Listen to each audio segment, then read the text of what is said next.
Hello, everyone. Welcome back to Mindful and Mellow. So today is Pride Weekend in Boston. So I thought I would continue to use the Pride Tarot deck, and we'll kind of do an intuitive tarot reading here focused on that. So this deck, as you know, because I've used it before, is actually really, it's a collaborative deck. So every card was illustrated by by a different person from the LGBTQ plus community. So everybody was able to kind of, use some of their own style and their interpretation of cards, right? So we don't lose the essence of the card meaning, but we do allow for some creative liberties here, I think, as it relates to kind of illustrating the card itself. So every card looks very, very different. I mean, some of them I really love. Some of them are a little bit more black and white. I don't really care for just the black and white. But I do like this, the Fool one. I love that. That's like that's a fun one. There were some real fun ones. The Lover's card, which is the card of Gemini, and we are still in Gemini season. Really pretty cool. The Two of Swords, really kind of cool, illustrating the black and white, the duality here, kind of the opposites. What I love about this card here is if you folded it in half, it as kind of was true with all the other Two of Swords cards, it's symmetrical, so pretty cool there. The Moon card, again, like that is kind of cool. She's under the light of the moon. It's almost like she's got on antlers. Pretty cool there. Seven of Cups, leveraging the rainbow, and of course, like the Ace of Pentacles, a brand new beginning, the hand extending from the cloud, holding the one pentacle. So financial success and opportunity, something along that line. So really kind of cool cards here. So let's just jump right in, and we'll just kind of see what comes up, and we'll take it from there. And then I've got some oracle cards to clarify, and allow your intuition to kind of lead you, like I try to do. So sometimes I say something and it's not particularly related to a card necessarily, but or specifically related to a card, but I do just kind of let my intuition kind of come through. I feel like that's what's supposed to happen. And remember, like, nothing is guaranteed. Remember, this is like a proactive reading. So, I mean, you can take what resonates, leave what doesn't, but there's always the opportunity to take action, right? So there's always this can also be an opportunity to think about something that comes up in the cards or something that you intuitively feel or think, and then act differently than you may have otherwise done. So it doesn't necessarily mean it's like locked and loaded and it's going to happen. So let's jump right into this, and we'll pull a few cards here. So the first card we have is the Lover's card. Okay, did I not just talk about that card? So the Lover's card, this is a really good card. It's interesting that today is the Pride Parade Day. So that is very, and this is like a Pride Parade. So Boston's today, I think. New York is at the end of the month. Providence is in 2 weeks. So, an exciting time here. So let's put this one down here. Very timely, I feel. Next, we have the Strength card. The Strength card here. We have the Seven of Swords, okay. We have the Justice card. We have the Page of Swords, so messages. And we have the Queen of Pentacles. Okay, so first observation here is we've got 3 different Major Arcana cards, right? So remember, the Major Arcana cards is significant life type of like events, right? But just looking at these 2 here first, like I said, this is emblematic of like, well, it's the card of Gemini. It's also about a decision, but it's celebrating individuality, celebrating who we are, who everyone is, and really celebrating the differences among us, and how those differences make us stronger, right? And this is that close partnership. This could be a relationship. This could be a love relationship. It could be all of those things, right? But it could also just be kind of like sharing the love with a broader community of people that celebrate diversity and inclusion, okay? So that's kind of what I'm feeling with this. The Strength card is that quiet strength and confidence and pride and just comfort, okay? The Strength card is someone who is, has some courage, right? So this is probably very appropriate to kind of like associate with like everything that's going on today, everything that like the journey to get to where we are today, right?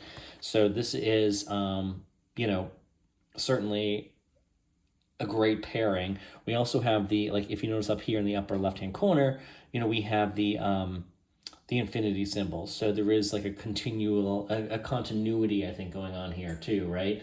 But also the ability to continue going on stronger and like really. So this could be something. This could also be like a relationship or something that has the strength and the power to really develop and become something stronger and last longer.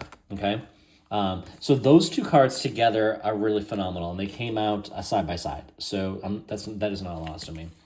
The other one here is the Justice card. So this might be a warning to you, or just a gentle nudge to remember. Like you need to have some balance, maybe, as with all the events going on. It's easy to kind of get run down or overcommit or burn the candle at both ends, as my mother would say. So, but the Justice card can also be like a decision, a conclusion. It could be a judgment. It could be something kind of coming to an end. It could be something along those lines. She's holding the scales and like seeking a balance. Similarly, the card is largely symmetrical, okay? But but it could also be like a decision coming in. So if you've been waiting on a decision for something, it could be coming soon. It could be coming around this time. Someone could be reaching out, and it could be clear to you that they have made a decision on something. Now, it doesn't have to be something formal. It doesn't have to be a court decision necessarily. It could be, but it could be related to a job or moving something to another level or starting something new, something along that line, okay? Let's see what the other cards around it have to say. So we have the Seven of Swords here. The Seven of Swords is being in a position of power, okay? So being in a position of strength. So, you may feel like, the community's in a position of power, but it's also like a defensive kind of, thing. It's kind of like defending one's position on something. You might find that, like, even in these parades and all these things that are going on, if this is you, that there is, there's a constant need to kind of defend. And, but it could also be the opposite side, is really feeling in the power of strength, being really motivated, being really reassured and comforted by like the strength of like the friendships and the community around you. And this goes for anybody, right? Not necessarily like the gay like LGBT plus community here, right? Around Pride, it could be really anything. It's really kind of feeling like you're coming into your power, you're coming into a position of strength. You are, and maybe this is also recognition that you are in a stronger point, you are in a stronger place than you had been previously, right? Maybe this is a recognition of how much you've grown and developed and become comfortable with who you really are, which I think is really a wonderful thing. I don't know if that ever stops in life. I think that's an ongoing, process. The other card here is the Page of Swords. So the Page of Swords it's a little bit of, so pages are messages, right? So this is, and he's kind of like waving the sword up in the air, and it's up in the clouds, and there's a lot of like fast movement you kind of feel, but this could be ideas, communications, messages. This is all of those things coming in. So you might be getting a lot of people reaching out to you right now. You might get a lot of, engagement from friends and family and others looking to like spend time with you and communicate with you. There might be also messages coming in from someone unexpected, right? It could be related to the Justice card. It could be some sort of a decision, or someone's letting you know and reaching out and making you aware of a decision that's been made. I also get something about information coming to you that you may not be aware of, and may not be communicated directly to you, but somebody is making you aware of something that had been said or done, or something they want to kind of get you. They kind of want to warn you. Is kind of what I'm getting. I don't know why I feel that, but I do. So it could be someone reaching out saying, "Hey, I just want you to know so and so is going to say this to you," or something like this could happen. So I don't know what that's about, but like I said, I think it's relevant in this case. Then we have the Queen of Pentacles, the Queen of Pentacles here. So, the Queen of Pentacles, I mean, she is, it kind of feels like the outlier of the cards here, but she's also looking at she's also looking and facing at the Page of Swords, right? So she's kind of looking at him. This could be some sort of an opportunity that, like, the messaging coming in could be something along those lines. The Page of Pentacles, I mean, she's creative, she's crafty, she's thrifty, she's able to kind of balance, desires with like financial expenditures. And that's kind of how I feel it with this. This could be a reminder or a call to you to kind of like be careful with the spending this month. Be careful with what's going out the door, and make sure we balance kind of debits and credits, inflows and outflows, right? Kind of basic accounting practices here. But I do feel like this could be she's kind of looking a little judgy too, and this kind of get one shoulder up, kind of like, huh? So, whether or not it's something to do with this particular message, it very well could be. I do feel like, this could be something related to like someone looking for money from you, or there's an opportunity, but it does require some sort of financial expenditure is kind of what I'm getting. I don't know what that would be, but I definitely feel like you want to kind of be very careful around that, and ask a lot of questions is kind of all I'm getting. Let's pull at least one more. I'll kind of see how I feel. So the next card is the Three of Wands. So Three of Wands is kind of like looking out yonder. Maybe this is kind of like waiting. The ships are coming in. Your ships are coming in. Something could be coming in. Let's see if we can get more information on that. Is something coming in? Maybe there's like, oh, there's a brand new beginning. There's something is coming in for you. Okay, so now we have the Four of Swords. The Four of Swords is like taking a break, right? This could be a suggestion that, hey, something is going to start picking up for you soon, okay? Something is going to start picking up for you soon with this Three of Wands. There's an opportunity, something over there, but you're going to need to reach out and grab it, okay? You're going to need to take some action and respond to it and react to it and actually maybe reach out and grab it. Whether it's a person, whether it's an opportunity, a business opportunity, a job, something along those lines, you're going to have to take that action. But this is suggesting, too, that maybe, the Four of Swords is a little bit of rest and relaxation.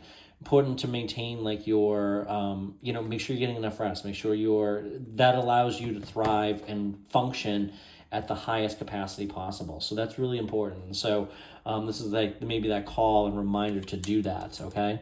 Particularly with this. Let's use the Spirit Advice Oracle card and kind of see what comes up.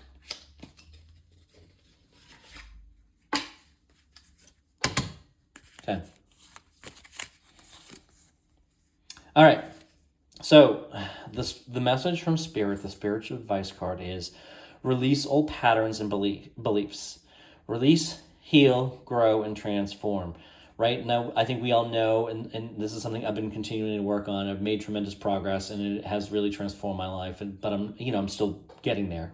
But releasing those old patterns and understanding how some of my reactions, my emotional reactions to things, my thoughts when I hear something or learn something or see something, are often rooted in a very old belief, something I either picked up in my youth, in my childhood, from my parents, from somebody else, or it's just a belief that I associate with something. So it's kind of releasing some of those and questioning and challenging some of those beliefs.